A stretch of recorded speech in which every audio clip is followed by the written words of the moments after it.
Well, hello everyone, and a very warm welcome to LSE and for this afternoon event, which is part of the LSE Festival. How do we get to a post-COVID world? The festival has taken place all of this week. Today is the last day, and we've been exploring the practical steps that we can take to achieve a better world. My name is Susana Mourato. I'm the Pro-Director for Research here at LSE, and I'm also a Professor of Environmental Economics. And I am absolutely delighted to welcome Ed Miliband today and look forward to our conversation about his recent book that's just been published in paperback, Go Big, 20 Bold Solutions to Fix Our World. So Ed has been, is a Shadow Secretary of State for Climate Change and Net Zero, and he has of course been leader of the Labour Party and leader of the opposition between 2010 and 2015. He has been MP for Doncaster North since 2005, and he served in the cabinet under Gordon Brown between 2007 and 2010. And most importantly, Ed is an alumnus of LSE. so it's really nice to welcome you back to revitalized. I wasn't campus. A very good student, I think. Now it's welcome back, and welcome back to this wonderful building that wasn't here when you were a student. Our campus has changed quite significantly for the better. Since 2017, Ed has captured the imagination of millions of people with his award-winning podcast, Reasons to be Cheerful, in which he explores the ideas, the people, and the movements that are solving the challenges facing societies today. And this book is based on this, Go Big, and Ed here presents an inspiring array of real solutions and examples to our toughest problems of our time. And he argues that the key to success is to raise our sights and to go big. So if you haven't already, you can buy the book after the session, and Ed will be here to sign the book as well. At the end, there'll be some opportunity for you to ask questions as well. For those Twitter users in the audience, the hashtag for today's event is hashtag LSE Festival. I will ask you to put your phones on silent now, please. And the event is being recorded, and bearing any technical issues, we'll have a podcast at the end. Okay, so I'm absolutely delighted that you're able to join us for this conversation with you as part of the festival, because your book fits so well with our festival about finding ways of improving our world. Many of the problems that you mentioned here are problems that our researchers have explored, and some of the topics of your book are topics that have been discussed through the festival this week. How do we create good jobs? How do we fund social care? How do we solve inequality? But for those who haven't had a chance yet to read your book, let's start with sort of the big ideas that you want to fix. Could you give us an outline of your book, of your vision? Yeah, okay. Well, look, thank you, Susana, for having me here. And I'm really delighted to be in this amazing building and to be back at the LSE. And thank you to the audience for sparing the time on a Saturday afternoon to come and engage in a conversation. This book is, you mentioned I was leader of the Labour Party. You kindly didn't mention that I lost the general election, in case some of you didn't know that. So this book was born out of losing the election, and the British public giving me more time to think, for which I had mixed views. And I suppose the argument of the book is quite simple, which is we face enormous problems, enormous challenges of inequality, of the climate crisis. And if you think about Britain and what it's been through in the last long decade, it's been through the financial crisis, Brexit, COVID, and now a cost of living crisis. Now, these scale of crises should tell you something about the scale of solutions that are required. So firstly, the title, Go Big, that the solutions that we need are big solutions. And I think this is most obviously about climate, that the kind of change we need in what is the decisive decade needs big changes, not small incremental changes. And I think that is an important discussion for us to have, because I think politics tends to think smaller, not bigger. And probably I apply that to myself in the 2010 to 2015 period. If I have one regret, it's that I thought big about the analysis, but not big enough about the solutions, because there's always many pressures which stop you going for the solutions at the scale that is necessary. The second argument is that there are lots of solutions out there, because sometimes people say, well, okay, you know, yeah, you might be right that we need big solutions, but there just aren't the big solutions out there. And I think what is very striking to me is that the parochialism of British politics means that we don't look outwards enough. And what I try and do in the book is to say that if you want to solve the issues of housing in this country, well, go to Vienna and see what they do in terms of social housing. If you want to tackle climate issues, there are many countries in the world that are doing it better than us. If you want to think about a proper parental leave childcare system, we obviously go, we know that's probably, we go to the Nordic countries. If you think about how we can have a more engaged conversation about the issues that we face, you can look at the citizens' assemblies that are being pioneered around the world. And if you think you'd like a universal basic income, they don't quite have a universal basic income in Alaska, but they have something called the Alaska Permanent Fund Dividend, which is the closest there is anywhere in the world to a universal basic income. It's, I think, $2,000 or $3,000 per person. And it's one of the most conservative states in America. And I think, and that's just a sort of snapshot of some of the solutions that I talk about in the book. So secondly, there are big solutions out there if only we go and look at them. And it is very, very striking to me that there are lots of, that we could definitely be doing better in terms of public policy making if we looked elsewhere and didn't just focus on the micro day-to-day of British politics. And then the third part of the argument really is to say, and this is a hopeful thing, is, look, these solutions aren't just going to come from politicians pulling levers to make them happen. They're going to come from movements that force them onto the agenda. And I genuinely do believe this. I'm not abdicating the responsibility of politicians. I'm not abdicating my sense that, you know, you need a progressive government in this country to change things. Of course you do. But I think, I'm just very, very struck that I'm struck by the success of campaigns which have forced issues onto the agenda, like a $15 living wage, a minimum wage in the United States, or the divestment movement globally around the environment and fossil fuels.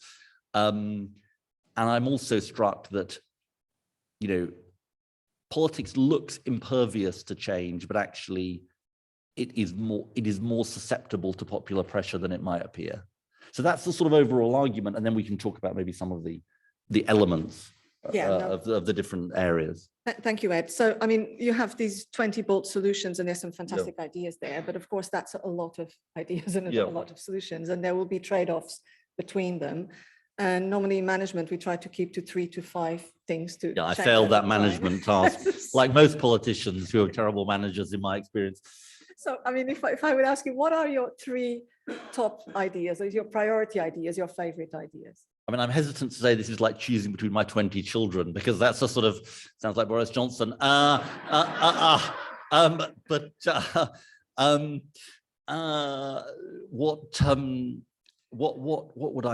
would I say? I mean, so the first chapter of the book is about what's called The End of the World, but it's about the climate crisis.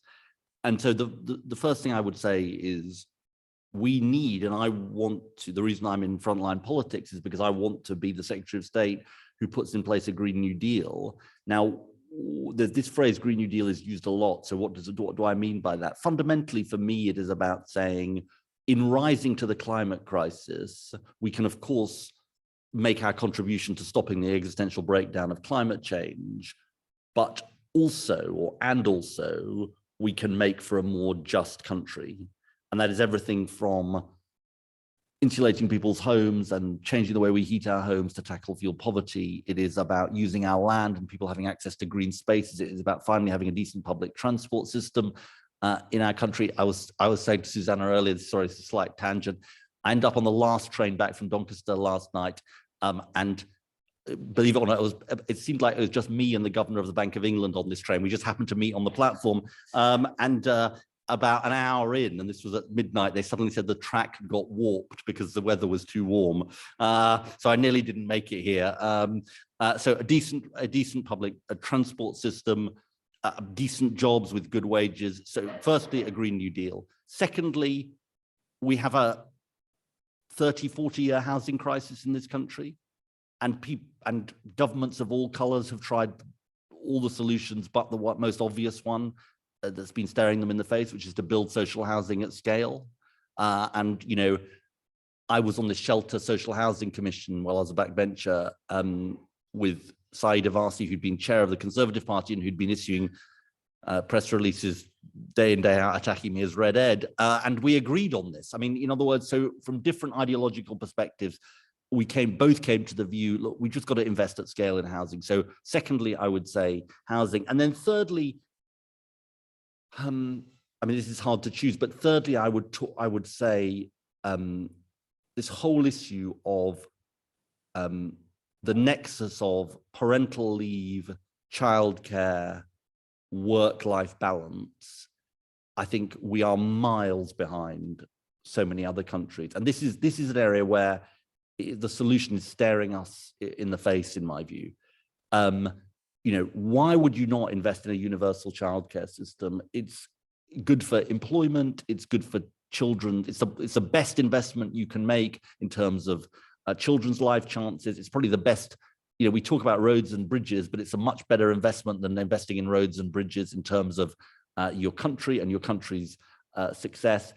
And I'm quite taken by this whole issue of paid paternity leave, use it or lose it paternity leave. In other words, not just shared leave, but leave that is only available to leave, obviously generous leave for mothers, but also for fathers or partners. And this sounds like an argument about childcare and families and so on. It is partly that, but it is also about what we value as a society. And then that takes you, we were talking before we came on stage about the whole GDP issue. So as you can see, I'm finding it hard to choose between the 20 children, but you know, so they're just three that I would mention. Yeah, I'm always surprised you mentioned the parental leave. Obviously, is one that you're really keen, but I think you made a very compelling argument of why that's so important. The ideas in the book is really easy to read because you have so many compelling examples and inspiring examples to illustrate the ideas and the solutions. You know, the social housing in Vienna, the Icelandic women's strike, and the fascinating one about the young people in Cardiff that campaigned for the halal Nando's. Yes. I mean, I'm asking again about your favorites, but what are your favorite examples and stories that you uncovered? Well, I should mention this Nando's thing. After I lost the election in 2015, I went on this community organizing course organized by an organization called Citizens UK, who campaigned for the living wage. I mean, they're a brilliant organization. And I was in sort of post-leadership trauma, so I had a beard at that point. I was sort of trying to hide my identity. But it was an absolutely eye-opening course, and it's really for community activists. And the example that stuck in my mind is a strange sort of example, perhaps, but it was about three young people, or a number of young people in Cardiff who were of Somali origin, and who basically were feeling incredibly disenfranchised. And Citizens UK went to them and said, look, what do you want to change about Cardiff? And they said, look, we're really fed up because there are 3 Nando's in Cardiff, but none of them are halal. None of them serve halal chicken. And there are other Nando's that do serve halal chicken elsewhere, and we've eaten at them.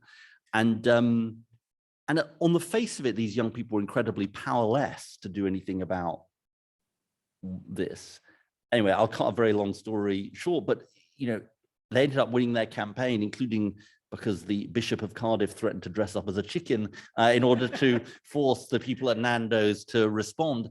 And these young people are now campaigning for the living wage and for decent jobs for other young people in Cardiff. And I think it, and I could talk about the fight for $15 minimum wage in the US, which began with 200 fast food workers and now covers 22 million people, or the divestment campaign that began on a US college campus and is now a multi-trillion dollar movement. Now, why do I say these different things? There's this, the writer Rebecca Solnit has this brilliant way of putting it, which I will not get the quote exactly right. But she says the best and boldest ideas don't begin in the center, they get legitimated in the center, but they begin on the margins. And they start in the margins and they end up in the mainstream. And I think this is quite an important way of thinking about political change. So if you think about the divestment issue, you have big institutions responded enough to the divestment campaign? Probably not, certainly not. But I don't think you'd have seen the work of Mark Carney and others and governments around the world being forced into this if it hadn't been for that popular divestment movement. So at one level, politics can feel incredibly impervious to change, but at another level, it does move. And, you know, the living wage, George Osborne, after the 2015, I had a sort of living wage in my manifesto. In 2015, George Osborne introduced something which isn't really the living wage, but he calls it, they called the living wage. But again, it was a government responding. So I think some of my favorite examples are ones where change comes from below and forces change into the mainstream. Yeah, yeah. I mean, even the latter part of your book is all about grassroots movements, and that's very clear from the book. So as an environmental economist, I am going to ask an environmental question. You are Shadow Secretary of State for Climate Change and Net Zero, and you were previously Secretary of State for Energy and Climate Change. I was wondering what your views are on the role of nuclear power, and particularly the latest generation of nuclear power, which is cleaner and sort of less risky. And I'm thinking, particularly in the current situation with you know, the war in Ukraine, what's the energy mix? Or has your views on the the perfect energy mix changed? I mean, so my view about this is basically that we need all of the technologies at our disposal.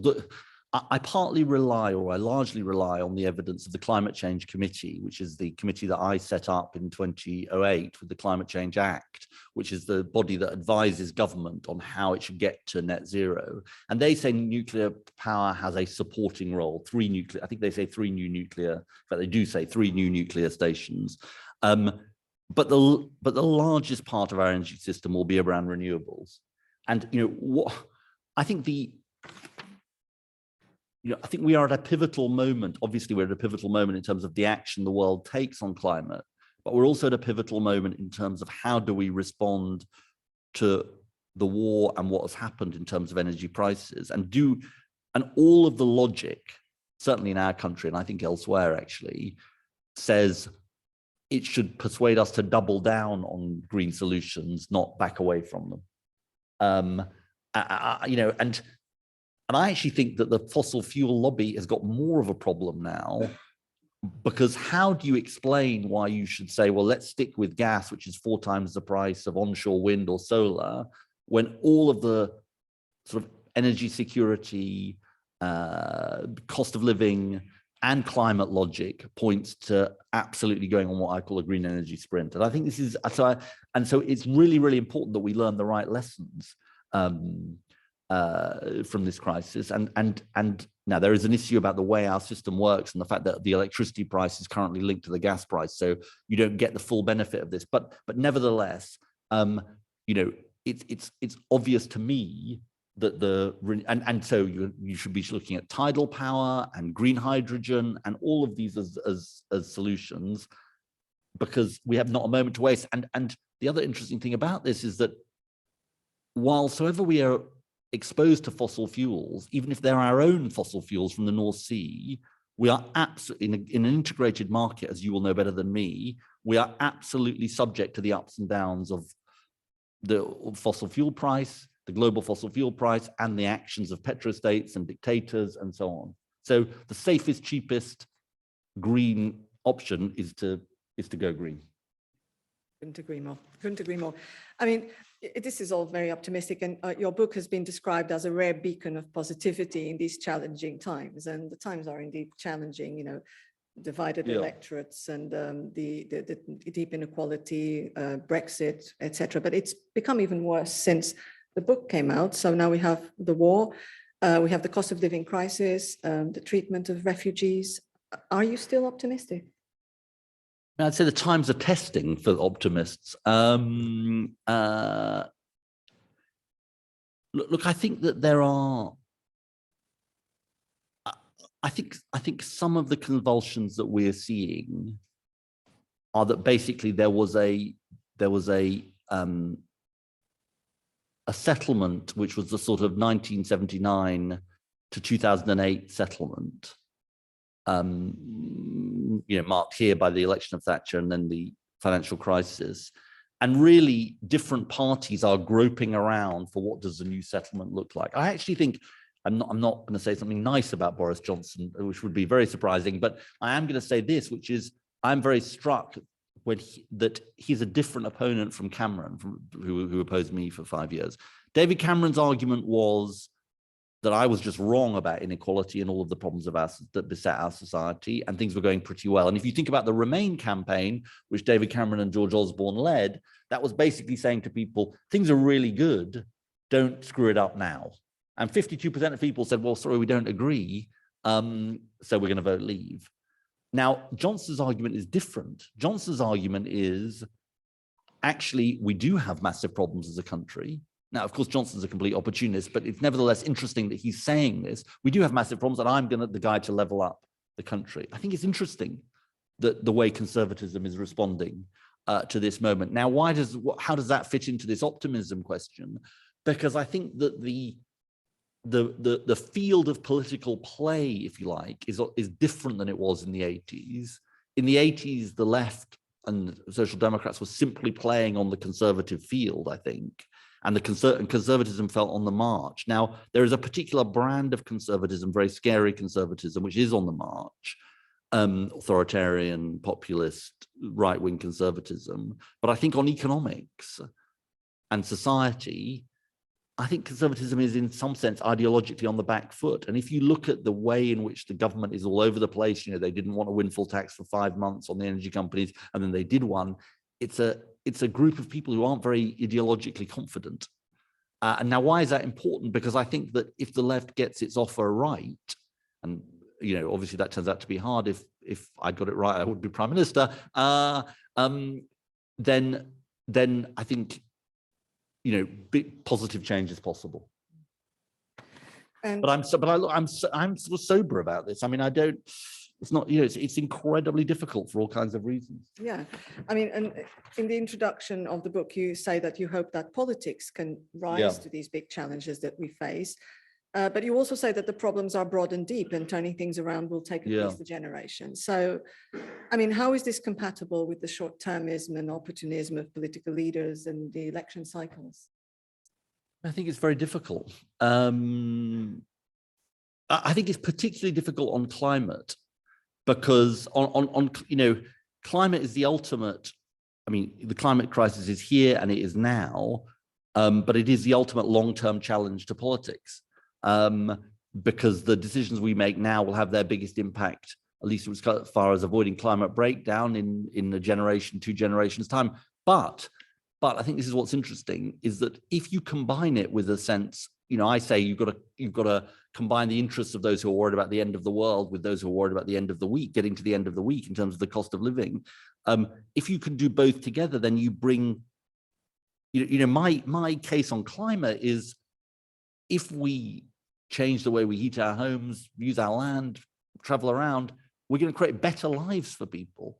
Like better lives for people, if we replaced, my current obsession is with buses, if we replaced every petrol and diesel bus with an electric bus or a hydrogen bus, we'd reduce air pollution, we'd create jobs, we could potentially cut transport fares for people, it would make a difference to people's lives. So I think we're in the better lives business. And so I don't think, yes, I think you're right about the short-termism of politics. Yes, and in a way, there's, we have quite conservative institutions, press institutions in this country. But, I think, I fundamentally think that, I think a lot about my constituency. They voted for Brexit by more than 70%, which wasn't my position, as you'll guess. And why did people vote for Brexit? Not for many of the reasons you might think, but because they basically wanted things to change. They thought the economy and the country wasn't working for them. And they said, when is this going to change? And that was why they voted for Brexit. And they're still waiting for that change. And that's the thing that can be mobilized. So when you published this book, some people wished that you had articulated some of these fascinating ideas when you were the Labour leader. Diplomatically put, yeah. And I mean, are there things that you have learned since your time as opposition leader? And what will it take for an opposition leader to carry this argument, to make these things count? Well, look, definitely you learn. I mean, look, and in a way, I think I mean, sort of humility is a rather missing commodity in politics, I would say. And so, you know, absolutely, there are things I would have done differently. And in a way, I think you can't underestimate the pressures of leadership, and I'm not making excuses, but just, you know, there is a playbook. There is a sort of playbook, which is a sort of cautious playbook. And in a way, I faced lots of those pressures to be pushed into that mindset too much. Partly Labour was coming out of government in 2010, and, you know, for many different reasons, I was probably too cautious. And maybe even if I had been bolder, it wouldn't have made a difference. Who knows? But I think, look, I think there's only point in being in politics if you kind of learn from your experience and try and respond to the sort of situation that you find yourself in. And that's sort of what really I'm trying to do. And I think this is a great start with this book that's reached so many people. As you set out in the book in our conversation today, it's all about the combination of policy, business solutions, and grassroots movements and movement from the edges. So in terms of the role that we all might play today, could you tell us what's the most useful thing that we could go home and do today, for example, tonight? It's a really good, you did warn me about this question, and so I should have a good answer. Look, I think people can mobilize in different ways to take up the causes that they care about. But I think it's people have more power than they think. And there are, I'm just very struck doing the podcast, which I still do, that there are just many movements out there doing incredibly interesting and positive and worthwhile things. And, you know, Bobby Kennedy had this phrase about a ripple of hope. You know, it's sort of, you can't take on all of the problems yourself, you know, and think, well, and I think it is I think particularly for young people, there's a sort of sense of great anxiety about the climate crisis and so on. And I did an episode of my podcast about this, and somebody just said the phrase which stuck in my mind is that agency is the best response to the anxiety. And so a sense that, okay, I can't change everything. And this is what Citizens UK is good at. It's saying to people, well, look, take some measurable, the Nando's thing may sound slightly odd, but it's saying to people, don't say, let's just try and change the whole of Cardiff now, but let's try and think, what are some measurable solutions which matter to you and matter for your self-interest, which can then start to build a sense that things can change. And I think, you know, as I say, I think the system is more porous and more permeable than it might appear. So get involved in the campaigns that matter to you, whether it's for a living wage or do something about homelessness or divestment or whatever it is, and be part of that. And in a way, the other antidote to the sense of hopelessness is not feeling lonely, and it's feeling that there are other people who are part of this.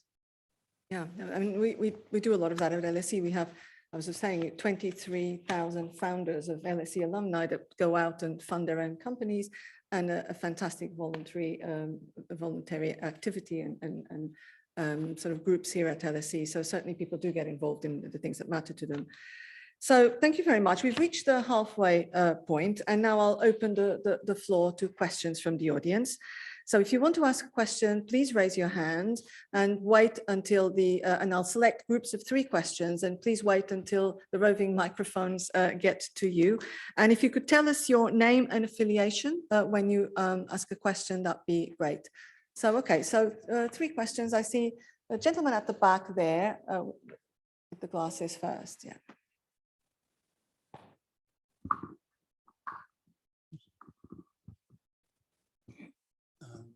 Thank you very much indeed. The name's Ewan Grant. I was the old Customs and Excises intelligence analyst for the ex-Soviet Union. I've since worked in European programs in Ukraine particularly, where I saw Brussels really being absolutely myopic about the return of the Russian threat. My question is partly based on that. and on serious civil service shenanigans at the turn of the century, which were sorted out under Mr. Gordon Brown as Chancellor, decisive action to sort serious problems out.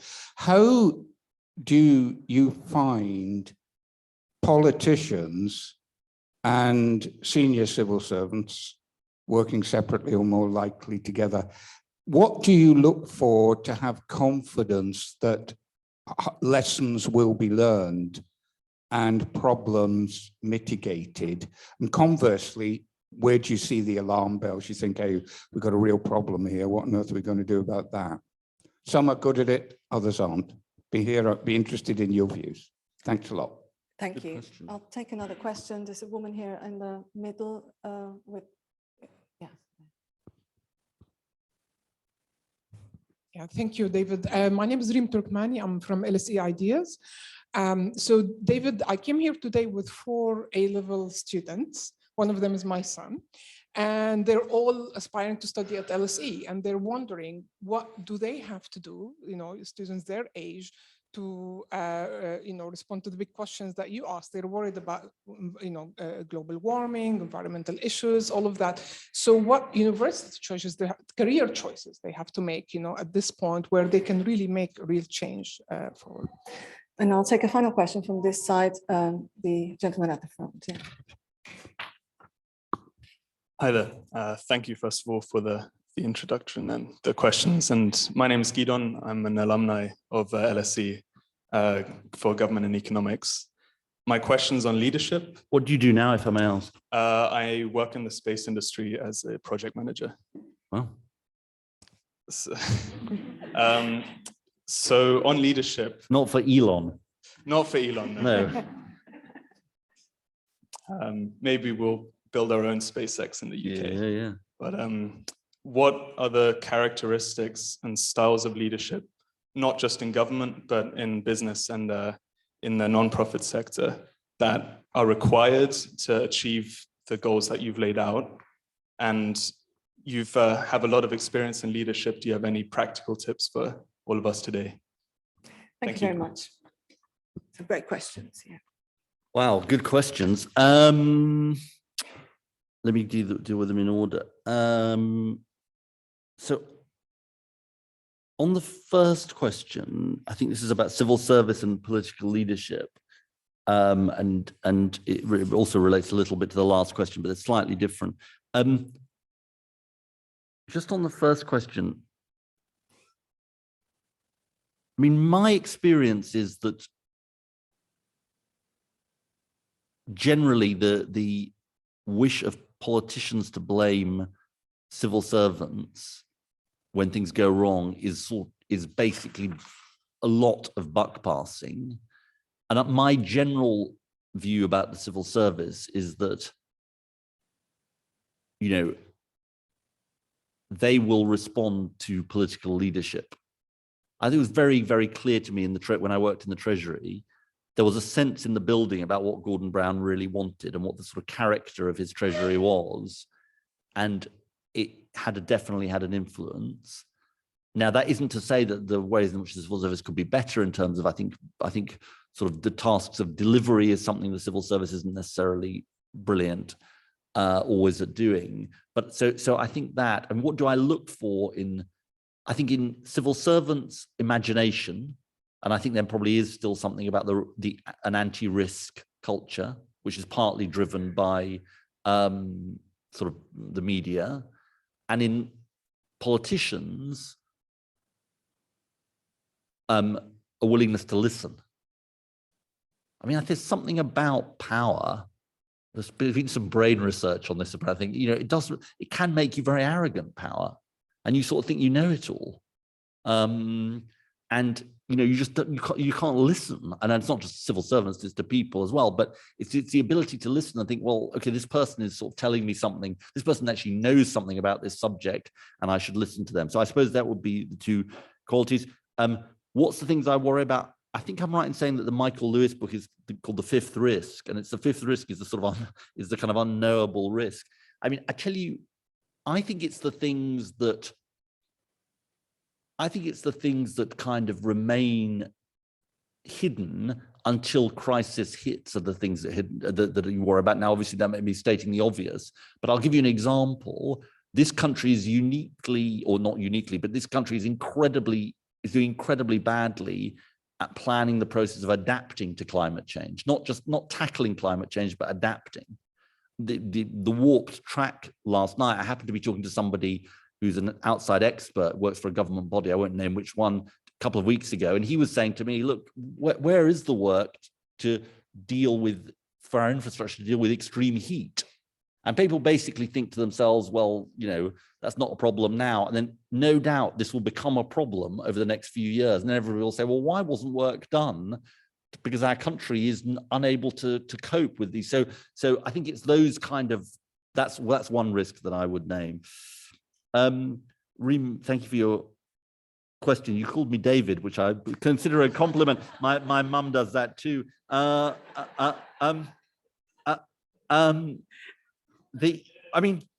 would say, Reem and I know each other well, so I completely forgive her. This is such a difficult question in a way. I mean, your question is really what would I advise them to do in terms of, I mean, where, you know, you have to go where, I think about it in relation to my kids who are 13 and 11, you know, you have to go where your passions take you, but it's not like the world is short of, you know, causes to fight for. And I think it's fighting for sort of causes. And you know, in a way, we're talking about hope. I think young people give me massive hope. I know that it sounds a bit of a cliche for an older person to say, but I genuinely believe that, because the number of young people I meet who, you know, it is a different world than it was when I was growing up in the 1980s. I think young people, you know, so many of the young people I meet want to say, I want to make this world a better place. I see this world as really a world that needs help, needs to be, you know, fixed in many, many different ways. And I think that is very, very, you know, I rarely meet young people who say, oh, I just want to go out and make money and that's all I want to do. You know, and I think that is, and I know that's the fact that me even saying that sounds surprising, or that's not surprising, sounds like, obviously that's the case. I don't think that was the case 30 or 40 years ago. So I think that is, I mean, to the extent that I can give advice, that would be the advice. And then the third question, which I think was about leadership and what the sort of qualities in political, was that right? Qualities of political.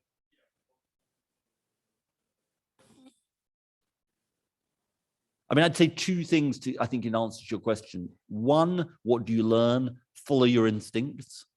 The decisions I most regret are not those where I followed my instincts and got the decision wrong. It's where I followed other people's instincts against my own instincts and got the decision wrong. And it's quite easy to be persuaded by other people out of things you think are right. Now, obviously, you have to listen to other people, but I think there's something about following your gut. Not just your gut, but I mean, you know, following your brain and your gut. I mean, you know, following your own instincts and your own beliefs it seems to me to be important. And then what is the quality in leadership? I would say empathy, the ability to walk in other people's shoes. I think it's an underestimated quality in political leadership.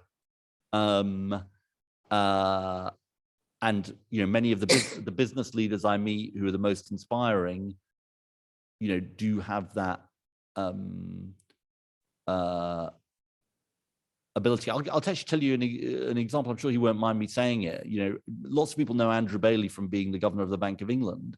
I knew him when he was the head of the FCA, the Financial Conduct Authority, and I had a particular issue in my constituency about an organization, a company called Bright House, which was selling people white goods at vastly inflated prices, people who couldn't afford to pay up front, and they were charging them. It's like payday lending, but for white goods.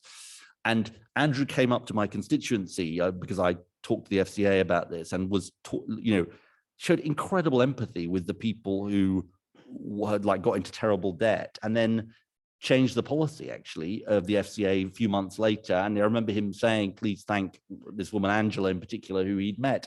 And I was talking to him about this last night. And, you know, I think that is an example of empathy. He was a, you know, top guy at the FCA, but he was willing to go and listen to Angela from Doncaster, who had been ripped off by a Bright House, and think, okay, what does this mean for the job I should be doing? I think that's an example of empathetic leadership. Thank you very much. We'll take 3 more questions. The woman here at the front.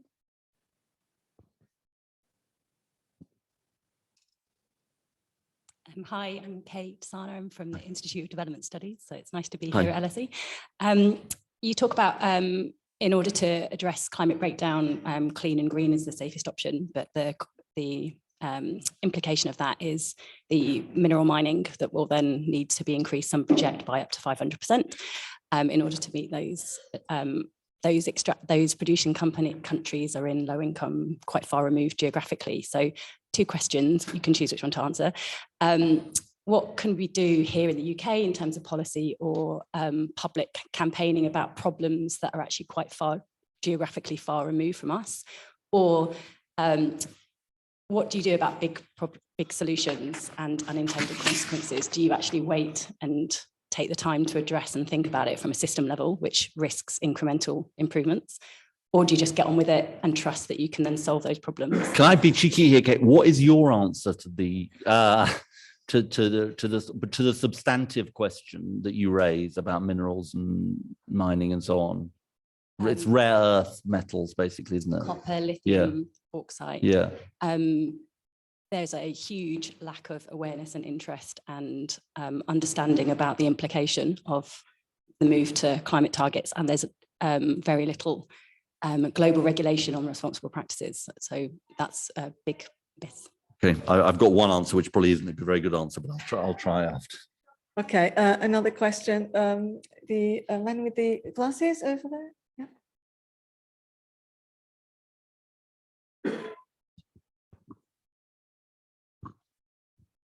Hi, I'm Antek from Warwick University, but don't worry, I'm an ally to LSE. What do you do at Warwick University? Politics, philosophy, economics. Oh, great. You mentioned there's a... Which is your favorite? Philosophy, Oh, fortunately. interesting. I'm afraid I dropped philosophy after my first year at Oxford, which was a big mistake, I think. I'm dropping politics, so it might be a mistake. Oh, as right, well. okay, yeah. Interesting. You mentioned... Politics you can just sort of pick up. Philosophy is harder. You mentioned there's an ideological crisis in the Conservative Party. I think there's a similar crisis about the British identity, especially with Brexit, COVID, and return to Commonwealth and everything. Do you believe there is a crisis to British identity? And if there is, what ideas we should defend and what ideas we should expand on? It's a weird question, but it's a good question. And here another question at the front.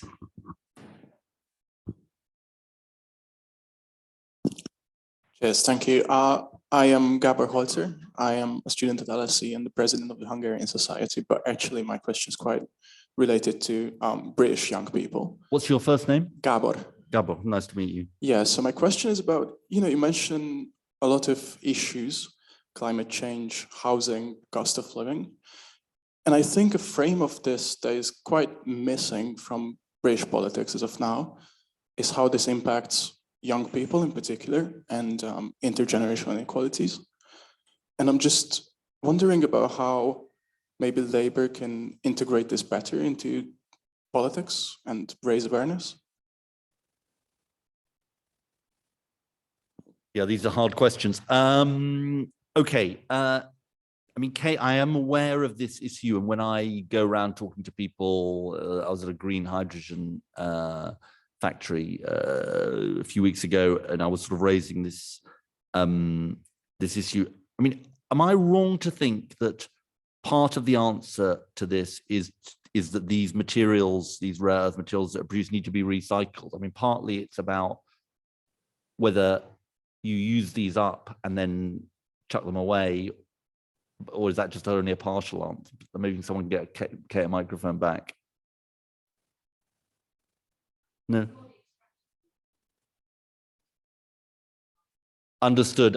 So your point is about the extraction itself rather than the use of the materials. I mean, look, I mean, my answer, this is why these events are important. I'd be very interested to talk to you afterwards and just hear more about what we should be doing to raise these issues. I mean, I don't think we can sort of say, I mean, we do need to address the climate question, but we shouldn't do so on the basis of deeply unethical practices. So, you know, this needs to be addressed. I mean, I'm completely with you, and anything I can do to help do that, you know, please talk to me afterwards. And to your question about the British identity, I think the way I would, somebody was saying last night at an event I was at that it seems a long way, but it's only 10 years since the 2012 Olympics. And the 2012 Olympics, I don't know whether you were in the UK, but for those people who weren't in the UK at that point, it did feel like it expressed a British identity about tolerance, about fairness, about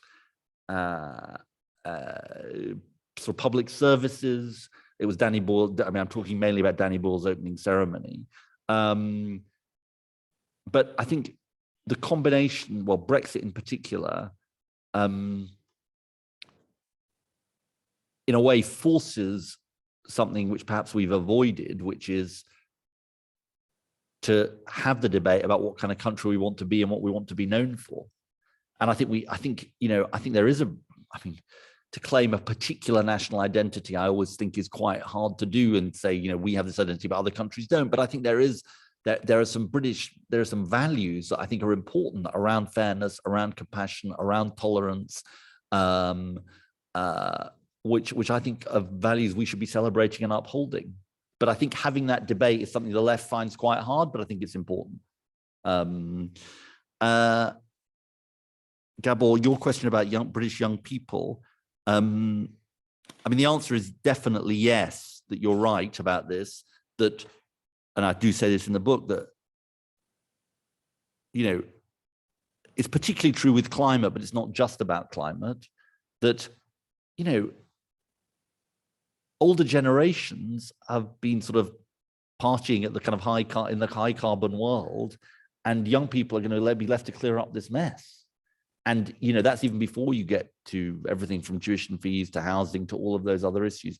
So there is definitely an argument we should be making about that.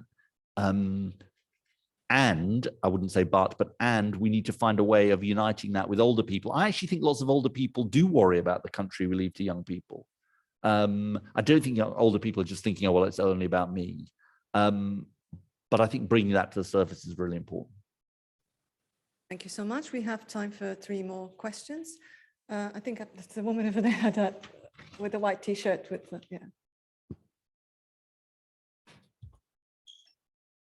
Gail Sheridan alumna, and your father was my academic tutor. Oh, wow, amazing. I greatly valued. Oh, amazing, fantastic, thank you for saying that. Am I allowed to ask what year that was, Gail?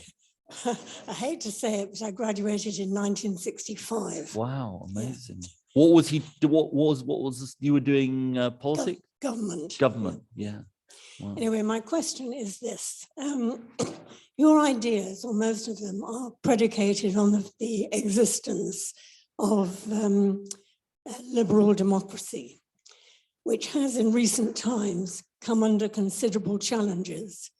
And I'd like to know what you think the future of liberal democracy may be, considering these challenges.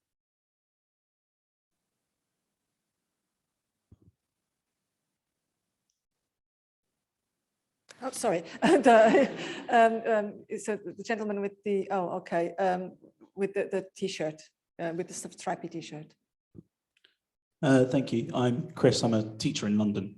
What do you teach, Chris? I teach religious education and philosophy. Excellent. And I suppose I was thinking about when you said that the kind of conservatives seem to be on the back foot politically in terms of the ideology they're selling. And I just wondered whether you could say a bit more about how, given the Conservative Party and Boris in particular seem to be able to withstand so many of these crises that I do think are, in a way, something new, something that's part of this kind of post-truth or sort of plausible deniability, but you just carry on and move on with it. How best that can be responded to politically and in our media. Because otherwise the worry might be that we're able to slip into a point where we have a party and a leadership that presumes itself to be entitled to do all these things, knowing that they're in the end going to be fine. And I wonder whether you could talk a bit more about how we can combat that in terms of our politics and our kind of cultural norms. Thank you. And there was a hand up there for quite a while with the hat. Yeah. Okay, thank you very much for the talk. My name is Dus, by the way, and I'd just like to say I agree with the majority of what you said. I think it's fundamentally important, but so did Jeremy Corbyn, and he had a manifesto built around a lot what you have mentioned, and I believe in personally as well. And yet by the people like New Labour, Tony Blair, Peter Mandelson, etc., and other New Labour MPs, they ridiculed him and brought him down because he believes in a lot of what you've said today. And I'm just wondering, their big idea, do you think that maybe getting the Tories back in power wasn't the big idea that's really this country needed? And would you condemn their actions over the last 7 years of Jeremy Corbyn's rule? Thank you. Thank you. Okay, is it Gus, did you say? Gus, yeah. Gus, yeah. Okay, if I'm quick on these questions, we could probably get one more round. Yeah. I mean, they're really good questions. So I think Gail's question and Chris's question are sort of linked. And I think you're right, both right to sort of ask this question. I mean, look, state the sort of obvious, maybe. You know, it's pretty sort of scary. Anyone listening to the January 6th hearings, or, you know, what was, and we kind of know what happened on January the 6th in the US, but, you know, listening to the hearings, I was listening to the Daily this morning about it, you know, the podcast, and I don't just listen to podcasts, by the way, but and it is, you know, it is scary. And you know, there are lots of writers I respect who've sort of written about this, you know, this is a sort of new phenomenon, and Johnson feels not the same as Trump. Somebody says he's halfway between a kind of normal person and Trump, you know, and you know, it sort of feels like, you know, it's pretty sort of scary. You know, a lot of it is pretty scary. The law breaking. I don't simply in this case mean the parties. I mean the sort of, you know, international law breaking, the sort of contempt for the truth. He doesn't really worry about sort of whether you say one thing, say another thing, and all of that. I think you have to have faith that people have basic standards of decency, and lots of people, you know, it isn't really working for him, actually. You know, he is pretty tarnished. I mean, people said it was Teflon and all that. It's Teflon until it wasn't. I'm not complacent about that, but it is true. Lots of people are, I think British people are like, well, we don't really like this. But you know, he needs to be called out on it. But I just want to sort of, in a way, pick up on something Gail said, which is the future of liberal democracy. And I was thinking about what my father would have said, Gail. He would have probably said the future of capitalist democracy. And I think he had a point in that. Why? You know, why are our democracies facing all these challenges? And I don't want to be completely kind of economically reductionist about this, but I do think that, you know,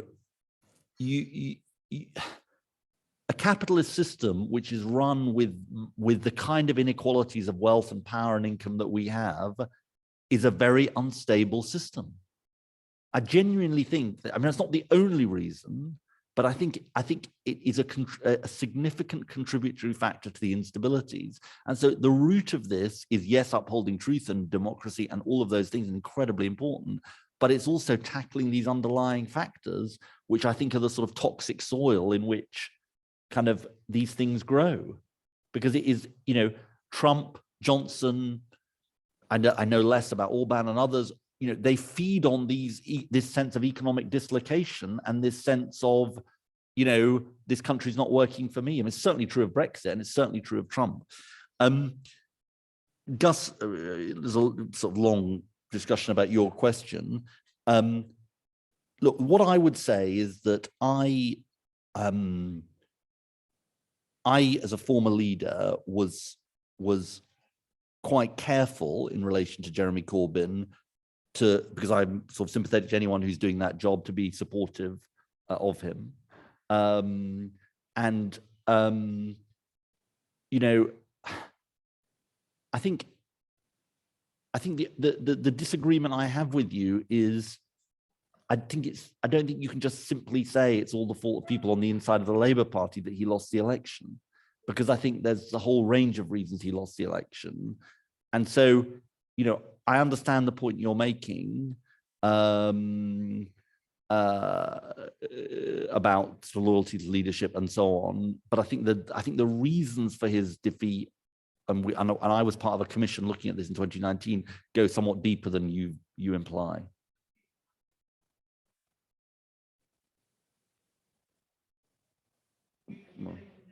Well, I'm saying that wasn't my position.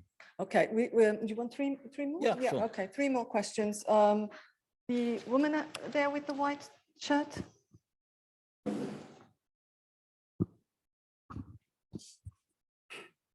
Hi, Ed. I'm Tasnim. I'm a student at the LSE. I'm studying history and politics.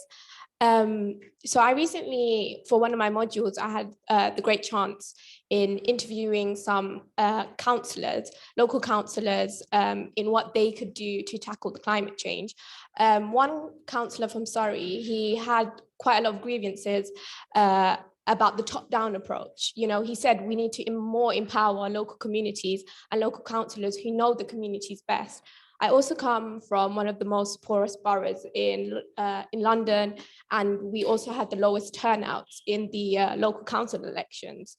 Do you think perhaps there's far too much of a importance in like a top-down approach? Surely, if we prioritize more devolved powers to local communities, there's a better chance of achieving definitely a far more representative and redistribution of environmental justice, which is required mostly, most importantly, for the most vulnerable and least represented members of our society. Yeah. Thank you. I'll just take one more because we've reached the end to this side here. Yes, this man here at the front. Thank you. Hi, I'm Dougal. I'm a gardener and an artist. And I think my question somewhat relates to, I think it was Kate earlier talking about materials and stuff. So I had my mum's from North America, and I had a conversation with her, and she was saying how, imagine if all of the roads in North America were turned into solar panels and you could transfer this infrastructure to something new. And I kind of have my suspicions that they're about to tear up all of the roads in North America and build solar panels. So I kind of feel that you need to be at this point before this massive infrastructure is put in place to decide the best way of doing it.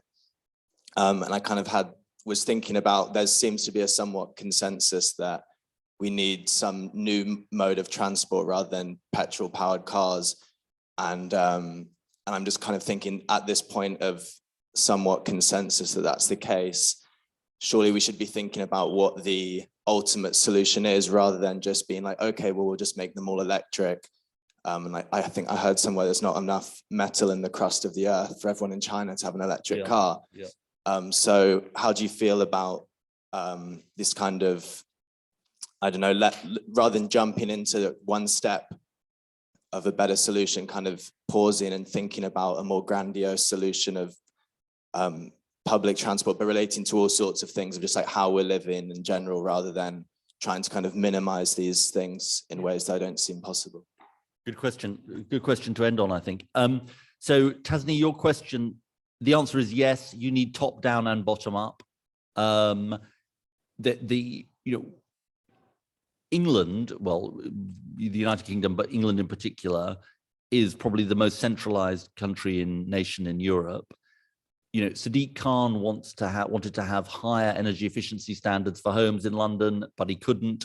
Andy Burnham wanted to own the local buses, but he couldn't. I mean, it's ridiculous. I mean, it's just a ridiculous. I mean, honestly, and people wonder why we have such great regional inequalities. Well, it's partly because local governments, regional governments, mayoral governments operate with a sort of permission slip approach. And if we're going to tackle the climate crisis, local authorities have got to be empowered to do it. Your research sounds really interesting, completely right. Dougal, your question is a good question. We can't just reinvent the old world in a green way, a sort of green coat of paint on an unequal, unfair, unjust society and economy. And you're completely right about that. I mean, it's true in relation to housing, but I think transport is a good example. You know, and this does require a sort of reimagining of public transport, a reimagining of cities and towns, a reimagining of how we get around. I've become this sounds like sort of self-aggrandizing, but I was, well, maybe not, maybe the opposite. I've become a cyclist at the age of 50. So I cycled here. I'm very proud of the fact I cycled here. But, you know, and actually, I do think that's really interesting being a cyclist now in London, and I now cycle to work as of 2 weeks ago, actually. Being a cyclist in London gives you a totally different perspective from not being a cyclist. I mean, you know, this is not to underestimate the appalling fatalities and tragedies there have been in London in terms of cycling, but, you know, London is a city you can cycle around. And I think, but I mean, imagine what more we could do to transform. And I think about Doncaster, where I'm the MP, you know, it's got an absolutely huge road, which was built through the middle of it, you know, separating the Minster from the town centre, sometime in the like 1950s or 60s. I've been sort of saying, oh, we should put it underground or get rid of it or something. You know, it's like, so I think reimagining transport and then sort of reimagining the way we live. I mean, the whole issue of working from home, I know it's not for everybody, but, you know, hybrid working, I think there's, and in a sense, maybe this is the point to end on, which we've not mentioned, you know, it's quite striking. I don't think the words pandemic have passed our lips in the last hour. We've been through this appalling 2 years, but I think one thing that comes out of that is the solidarity and the community spirit there was. And actually, as I say in the book, I think part of the challenge, and it goes back to this question of British values and all that, you know, is to think, well, what were those values during the pandemic, which we showed? We've got institutions which are so at odds with those values. Let's transform the institutions and the country we have, which speaks to the sort of best angels of our nature, which we saw so clearly from the vast majority of people during the pandemic. But you know, so I'm completely with you that this can't just simply be a sort of greenification of the current world that we have. It's got to be a reimagining of that world as well. Thank you so much, Ed, for today's fascinating discussion, and thanks everyone for your questions. Ed's going to stay around to sign his book afterwards. There's copies available for sale, and you can catch up on the recording of today, and in fact, any of the recordings from the LSE Festival on the LSE Festival Hub. And I hope some of you at least can join us next for our research showcase, where we have some of our researchers there on the showcase area, and there's talking about their research and how they're tackling the world's problems. And there's a cold drinks buffet with some nibbles available for those who want to stay at the back. Please join me in thanking Ed for the most inspiring conversation. Thank you, Susana.